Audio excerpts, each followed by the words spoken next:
Hello everybody, welcome back to my channel. Today we are discussing interpersonal therapy. In my previous videos, I have already discussed cognitive behavioral therapy and acceptance and commitment therapy. In this video, we will discuss interpersonal therapy and also how it is different from cognitive behavioral therapy. As the name suggests, interpersonal therapy focuses on a client's interpersonal relationships, their social interactions, communications, and relationships with other people. It is a time-bound, time-limited therapy, usually conducted between 12 to 16 sessions, and it is also conducted in 3 phases. The first phase is where the therapist gets familiar with the client and gets to know about the client, their symptoms, and their history of relationships. And in the second phase, the therapist will address to the certain specific problem areas. And in the third stage, the therapist will give goal-oriented activities and assignments to the client so that the progress can be measured. There are 4 key areas where interpersonal therapy helps. The first is unresolved grief. Losing someone can be very difficult, and everybody has their own way of grieving. But there's a line between healthy process of grieving and when it becomes detrimental in someone's life. Healthy process is when you feel sad about losing someone, but you get back to your normal life after a few months. It does not mean that you don't feel sad anymore, but it's just that you have accepted the reality and you're ready to move on and get back to your normal life. Unresolved grief happens when there's a delay in the grief, or the grief happens long after the loss. Either that, or the second is when that grieving process in your life is you're not ready to move out of it, and it is affecting your relationships with other people. It's preventing you to get into your normal life again.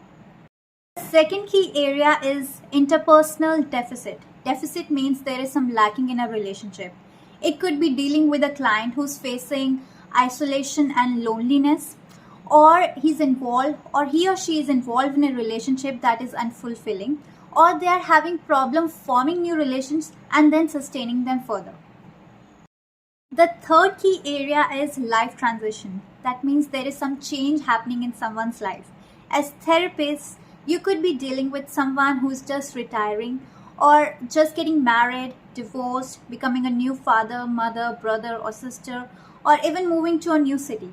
So interpersonal therapy helps them accept those changes and adapt to those changes and the new roles in their lives.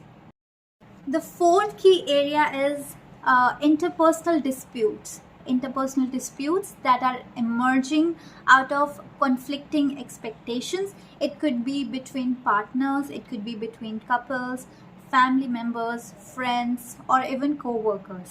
Let's quickly discuss the difference between cognitive behavioral therapy and interpersonal therapy.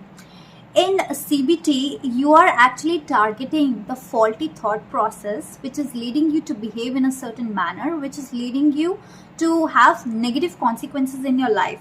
So you identify those faulty thought process, you challenge them, replace them with more objective and realistic thought process. But here in interpersonal therapy, you are actually targeting the faulty relationships.